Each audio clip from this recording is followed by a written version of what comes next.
Fala pessoal, tudo bem? Eu sou o Kaique, hoje a gente vai ter aula de dinâmica climática. Beleza, como estamos? Todo mundo lavando as mãos, de boa em casa, tranquilo, ninguém mais aguenta ver série. Vamos lá. Na aula passada a gente viu atmosfera, foi uma aula mais tranquila, né? Mais leve. E, bom, o que a gente vai ver nessa aula? Basicamente tudo que vai acontecer com o clima. Então, se a atmosfera é um dos itens, é onde vai acontecer todos os eventos, etc., a gente vai ver o que vai influenciar um clima, beleza? Então, primeiramente, a dinâmica climática. Deixa eu alterar aqui a tela. Dinâmica climática vai ser principalmente um estudo do clima, uma climatologia, que vai implicar o conhecimento e análise de inúmeros elementos, temperatura, precipitação, umidade dessa atmosfera, ventos e fatores, relevo, vegetação, massas continentais, líquidos, correntes marítimas. Por quê? Tudo isso tem uma influência em um clima. A gente consegue perceber isso muito fácil, tipo, cidades que são muito perto do mar, elas são mais úmidas. Cidades mais ao interior são mais secas. Isso a gente tem noção. Essa aula é muito legal porque ela vai dar para vocês conseguirem perceber na vida real por que que chove, por que que o tempo está muito seco, por que que o tempo está muito calor, por que que está muito frio, etc. Beleza? Então vamos ver um a um. Primeiramente, qual que é a diferença entre esses elementos e os fatores? Basicamente, os elementos vão ser justamente coisas que não se alteram tanto. Assim. Então, temperatura, precipitação, umidade, pressão atmosfera, os ventos. Fatores naturais, totalmente. Relevo, vegetação, massas continentais e líquidos, correntes marítimas, etc. São coisas que a gente tem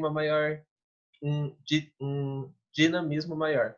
Mas você pode usar para efeitos de vestibular as duas coisas como similares, beleza? Como sinônimos, etc. Não tem problema algum. O que você tem que levar é que o clima vai ser definido por um conjunto de várias coisas, beleza? Então, a primeira coisa que influencia muito o clima são dias e noites. Então, gente, isso é muito doido, mas basicamente sim. A cada dia e a cada noite, a gente vai ter diferentes temperaturas, etc. A gente percebe. A noite é com certeza mais fria do que o dia, porque de dia você tem um sol, então vai ser mais quente. Então, para quem não sabe, a Terra é redonda. Sim, a Terra é redonda. E então, uma face é sempre iluminada pelo Sol e, do contrário, tem uma sombra. Na sombra é a noite, na face que tá pelo Sol é o dia. Uma coisa bem interessante, a Terra ela tem uma inclinação leve de 23 graus. Assim. Então, ela não está assim no universo. Ela está basicamente assim em relação ao Sol. Isso faz com que o dia e a noite eles não tenham a mesma quantidade de horas. Por mais que a gente tenha essa coisa de 12 horas dia e 12 horas à noite, não é assim tão simples. De acordo com as estações, etc., varia a quantidade de horas. Continuando, justamente isso. A Terra ela não está parada. Então, basicamente, o que faz o dia e a noite? O movimento de rotação. Isso é muito importante. Então, o movimento de rotação é o quanto tempo demora para a Terra dar uma volta em torno de si própria. Demora 24 horas. Na verdade, é 23 horas, 59 minutos e não sei quantos segundos, mas enfim, 24 horas. E beleza. E o movimento de translação? Cara, o movimento de translação solta aqui, terra daqui com o seu eixo e ela fica dando voltas ao redor do Sol. Isso faz com que forme um evento chamado estações do ano. Sim, estações do ano, elas existem, galera.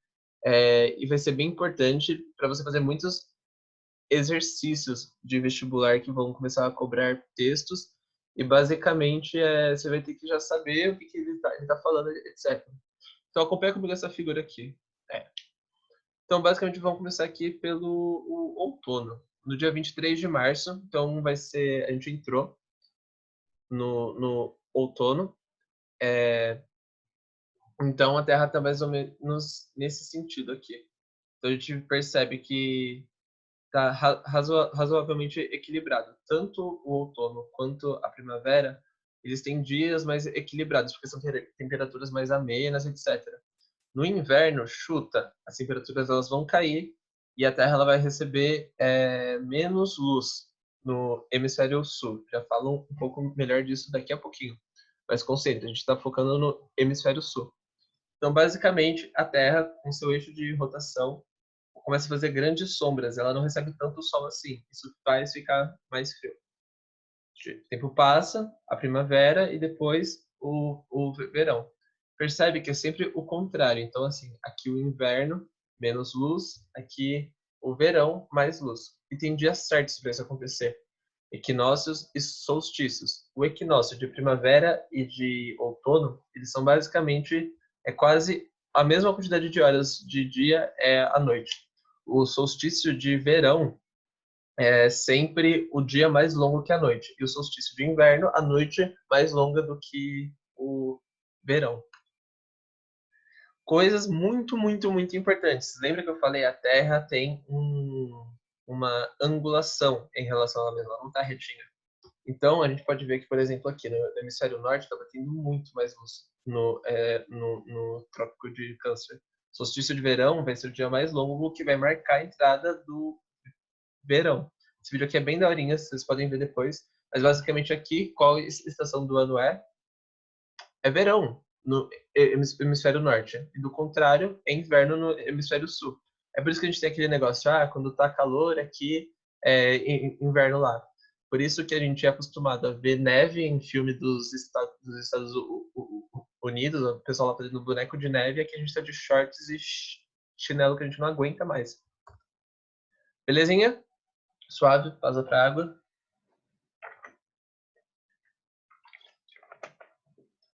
Outro fator é a temperatura. Esse vai ser bem, assim, esquisito você pensar, porque, assim, sim, a temperatura basicamente é o sentido mais próximo que a gente tem de mudança de clima, etc., que é basicamente frio, calor e tal. Mas a temperatura, ela vai ser, não vai ser a sensação térmica, a temperatura vai ser o quanto que varia em termos de números. É uma escala. E ela varia de acordo com uma série de fatores. Esses fatores são altitude, latitude, maritimidade e continentalidade. É difícil, gente. Muito ruim da aula pelo computador, saudade de vocês. Enfim, a altitude. Esse também, tudo isso são muita coisa, mas a gente também já sabe. Então, a altitude, o que é mais frio? O alto de uma montanha ou super embaixo? O alto de uma montanha. Então, justamente isso. Quanto mais alto, menor vai ser a temperatura. E vice-versa. Quanto menos alto, maior vai ser a temperatura. Latitude. Lembra, o cachorro ele late para cima. Então, o Equador e vai indo mais para o alto ou para baixo. Quanto mais próximo do Equador tá, mais quente vai ficar. Isso por quê? Basicamente, o Equador ele vai ter sol o ano inteiro. Não importa se vai ser verão, se vai ser inverno, etc. Não vai ter uma grande variação. No Equador sempre vai bater muito sol. Ou seja, quanto mais próximo do Equador, mais quente vai ser. Isso também a gente sabe, porque o nosso país ele atravessa uma boa parte desde o Equador até o Trópico de Capricórnio. Então a gente sabe que lá para cima, aqui na região norte e tal do país, é muito quente, beleza? Então, maritimidade e continentalidade. Não é pegadinha esses nomes realmente. Maritimidade, chuta de onde que é? Do mar. E continentalidade. São propriedades que elas são basicamente a mesma coisa, mas elas são dois pares. Basicamente, quanto mais próximo do mar, mais amena a temperatura vai ser. Menor vai ser a amplitude térmica. Ou seja, a temperatura ali da praia varia do quê? De uns 25 a uns 30 graus, ou de 30 a 35 graus. E agora, tipo, aqui, Bauru, interior, a temperatura varia muito. Então, assim, a gente tem um inverno que é frio, Bauru, precisa de coberta e tal. Só que no verão, é aquele verão que a gente não aguenta mais, que é muito seco e muito quente. Então, basicamente, quanto mais dentro do continente vai ser, mais seco vai ser, maior vai ser a amplitude térmica. Assim, quanto mais próximo do mar, menor vai ser essa amplitude térmica. Beleza? Só que, assim, gente, a gente não pode ver fatores só por eles. A gente não pode encarar uma montanha. Então, uma montanha ela pode ser perto ou longe do mar. Pode ser perto do Equador ou longe do Equador, pode mudar a latitude, pode ser menor ou maior. Então a gente tem que ver outros fatores, como vegetação, concentração de cidades, correntes marítimas, massas de ar, etc. A gente vai ver melhor massas de ar nas próximas aulas, mas já fica com isso na cabeça. Muita coisa eu sei, copia com calma, pode dar uma pausa nessa hora, toma uma água, tenta ver se assimilar. Se não ficar alguma coisa clara, me chama no Facebook agora e aí eu já respondo vocês, beleza? Pressão atmosférica. Pressão atmosférica, eu sempre tive muita dificuldade de entender o que era pressão, mas basicamente, pensa que é o peso de uma coisa. Então, vamos pro mar, que é a pressão que a gente está mais acostumado a saber. Basicamente, tem um mar. Se a gente está a 1 metro do mar, concorda que tem uma coluna de água em cima da gente, está fazendo um peso, está fazendo uma pressão na gente? E conforme a gente vai indo mais para baixo do mar, maior vai ser essa coluna, maior vai ser o peso que a gente vai estar de água em cima da gente. É justamente isso. O ar, por mais que a gente não vê, por mais que a gente ache que é livre e tal, tem coisa que tem uma coluna de ar em cima da gente e a gente suporta esse peso. Quando a gente vai falar aqueles filmes de espaço tal que vão para o espaço, a pressão é muito pouca ou muito grande, é porque o nosso corpo, a gente cresceu para viver nessa condição aqui de pressão, de 1 atm, uma atmosfera. Essa a nossa atmosfera. Tem lugares do espaço que a pressão é maior, então a gente não vai aguentar, ou senão que é menor. E aí a gente começa o quê? A flutuar, etc. Muito doido. Bom, aí coloquei essa quadrinha, as nuvens estão se formando. Sim, estou me formando. E você, quando se forma? Não sei, porque, né? Quarentena, kkk, coronavírus, não sei quando eu me formo. Desabafo. Enfim, é a força que o ar exerce sobre todos os corpos. Então, sim, a gente está numa constante força da gente. E aí agora a gente tem que pensar no que vai variar essa pressão. Porque o que acontece? A pressão ela vai influenciar em muita coisa. A gente tem que ter muito claro o que vai ser. Então, beleza, vamos ver o que influencia na pressão. Assim como a temperatura, é bem parecido também, mas a altitude. Então, a altitude, quanto maior a altitude, menor vai ser a pressão. Por quê? Meu, é que nem a coluna de água. Quanto mais fundo você vai, maior é a pressão. Então, concorda aqui do contrário também, quanto mais alto você vai, menor é a pressão, menor é a quantidade de ar que vai ter em cima de você. Beleza? Faz sentido? Bom, temperatura. Quanto maior a temperatura, o ar fica mais leve. São zonas de baixa pressão. Isso é uma propriedade que a temperatura faz em relação ao ar. Então, basicamente é o quê? Se você esquenta muito o ar, ele vai ficando cada vez mais leve. Então, ele vai ficando com uma baixa pressão. A gente vê isso em balão, sabe aqueles balões que esquentam?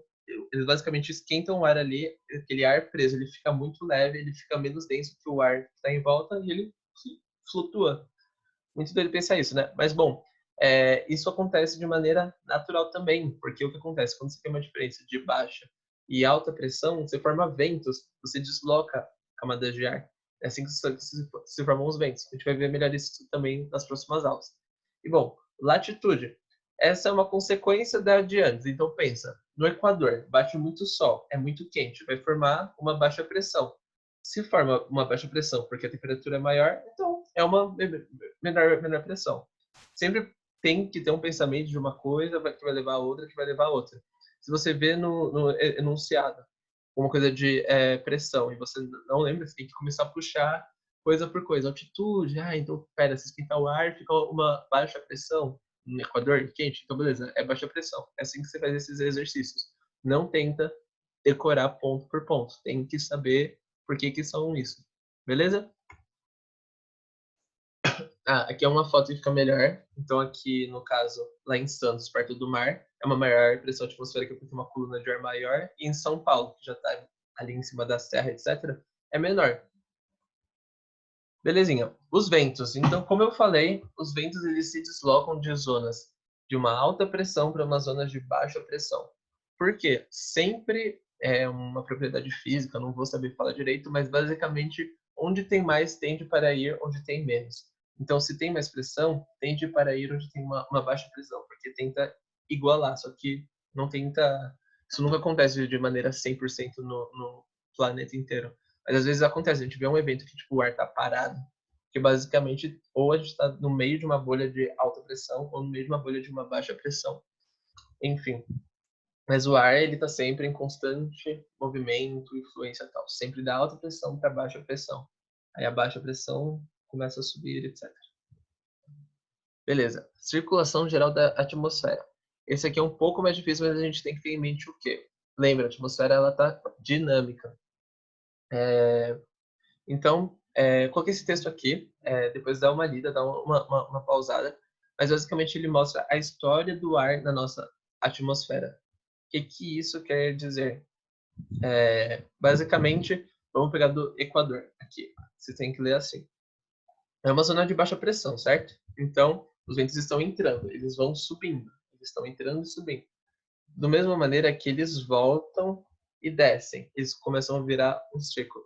Esse círculo que vem do Trópico de Capricórnio e do Trópico de Câncer, aqui é como se fosse a Terra. Ela está separada no meio, aqui está indo para baixo, aqui está indo para cima. Só que é a mesma coisa. Se você saber de um, você espelha e faz um outro, beleza? A Terra ela é redonda, então as consequências que acontecem em cima também acontecem embaixo. Então, beleza. Equador. Entre o Equador e o Trópico de Capricórnio, os ventos que sopram do Trópico de Capricórnio, que é uma zona de maior pressão, uma zona de baixa pressão, que é o Equador, então os ventos estão indo para lá, é chamado de alísios. Da mesma maneira que é uma zona de maior pressão do que quando comparada à Antártida, porque lá está mais frio. Então, assim, aqui está mais calor. Então, vai ir para a Antártida, lá para o Círculo Polar Antártico. E aqui é uma consequência da alta descensional do Polo Sul, que quase nunca ela cai no vestibular, mas eu vou falar. Mas basicamente, como a Terra é redonda, tem uma propriedade de círculos assim. Mas como é muito mais complicado perceber isso, a gente foca muito em alísios e os ventos do oeste, beleza? Tem um site muito bom, depois eu coloco aqui no final da aula, se chama Wind, e você consegue ver em tempo real as camadas de ar. Bem da hora. Deixa eu tentar colocar agora, inclusive. Opa.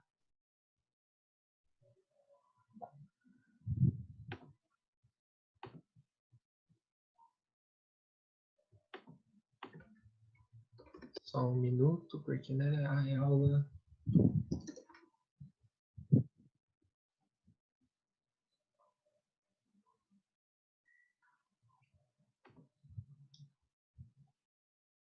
Meu Deus do céu, o que eu tô fazendo?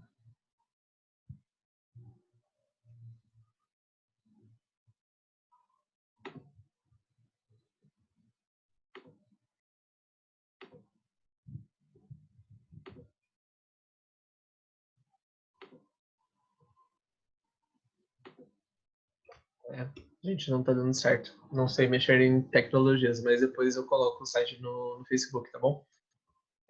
Bom, beleza. Então vamos fazer esse exercício aqui rapidinho, bem de boinha.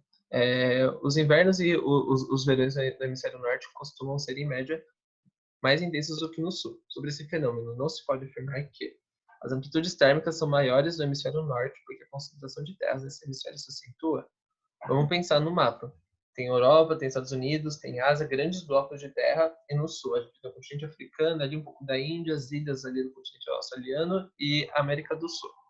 Qual que vai ter mais porção de terra? Sim, o hemisfério norte.